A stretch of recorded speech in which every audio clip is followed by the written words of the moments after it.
My name is Jonathan Maida.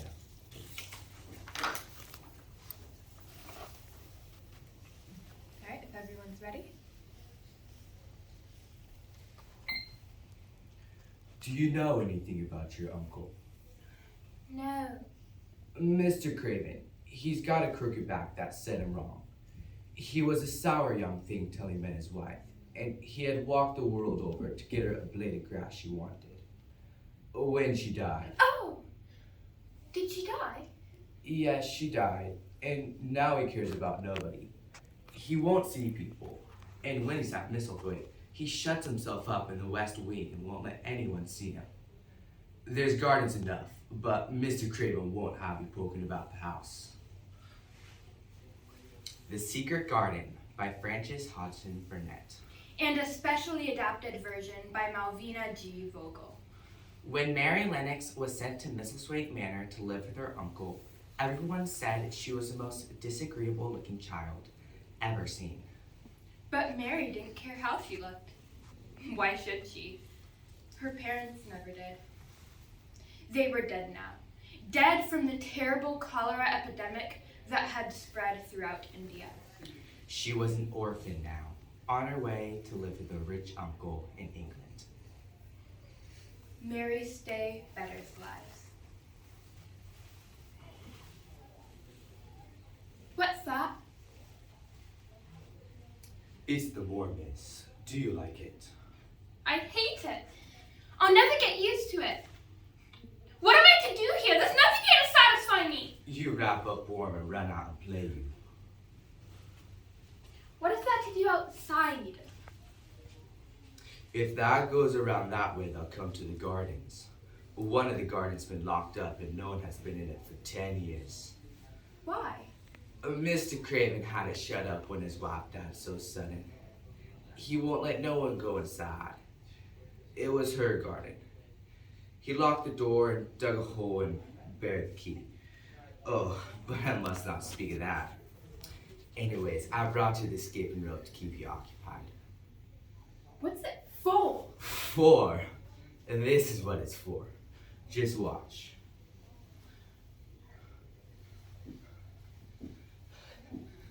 I've skipped as much as 500 when I was 12. But I wasn't so fat as I am now in hours of practice. Do you think I could ever skip like that? You just try it.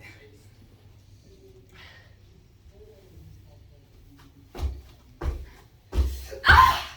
I was 1 away from beating my record, you stupid rock! What's this? This wasn't here a minute ago.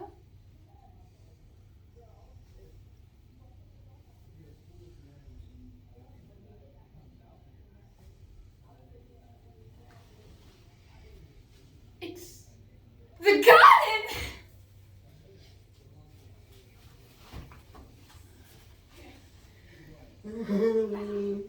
Mr. Medlock, what's that noise? It's the wind rushing around the house.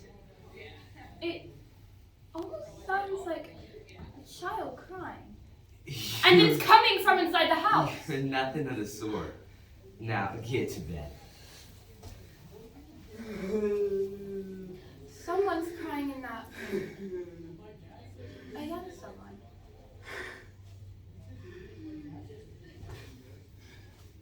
Who are you?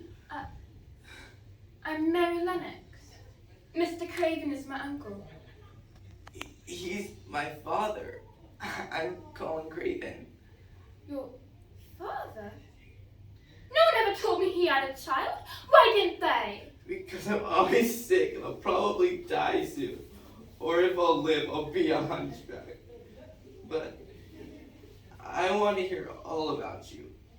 How old are you? 10, just like you. How do you know that? Because I never told you.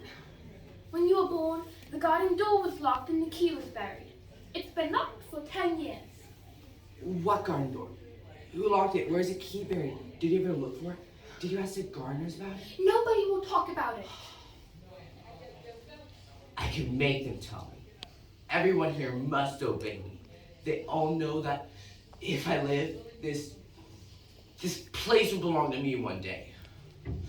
Why do you say if you live? Don't you think you will? I don't think so. People have always been saying it won't, but let's not talk about that. I'd rather talk about the garden. If we can find the key and dig it up and unlock the door, I'll make my servants take me in my wheelchair. No, don't do that. If you make them open the door, they'll know all about the garden, and it will never be a secret garden again. But if we could get inside without anybody knowing, we could play there every day and dig and plant seeds and make the garden come alive. It would be our very own secret forever.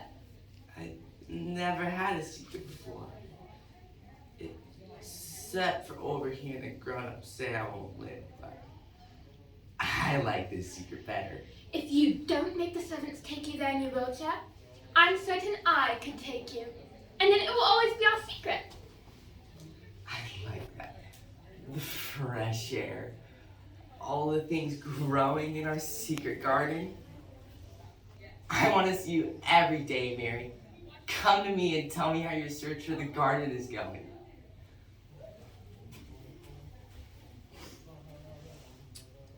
You've been spending lots of time outside these past weeks. I wish you had seen Master Colin. He's been having a tantrum all day and I could not quiet him. Well, he's got a nerve, making such a big fuss. I can do what I choose with my own time. I'll just tell him so right now.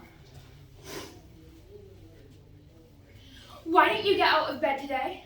I did this morning, but you spent your time playing in the dirt and leaving me here all alone, you selfish thing. You just want people to feel sorry for you. Get out of this room. You stop this instant. I hate you. Everybody hates you. I wish that I'll leave and you scream yourself to death. If you scream one more time, I'll scream too. And I can scream louder than you to scare you.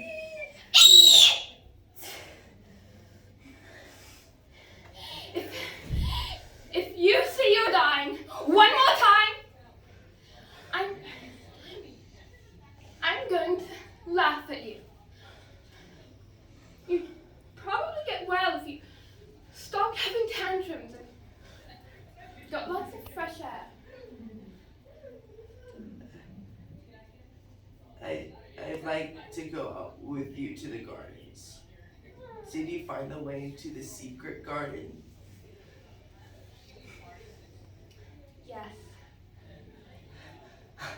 Oh, Mary, if I could get into it, I think really will live to grow up. Let's go right now.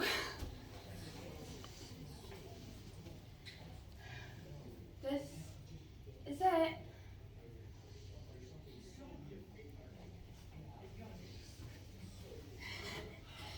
I shall get well. I shall. I don't want this day to end, but it'll come back tomorrow, and the day after that, and the day after that. I've seen the spring, and I'm going to see the summer. I'm going to see things grow, and I'm going to grow myself. How'd you like to plant a bit of something? I can get the rose in a pot. Go and get it.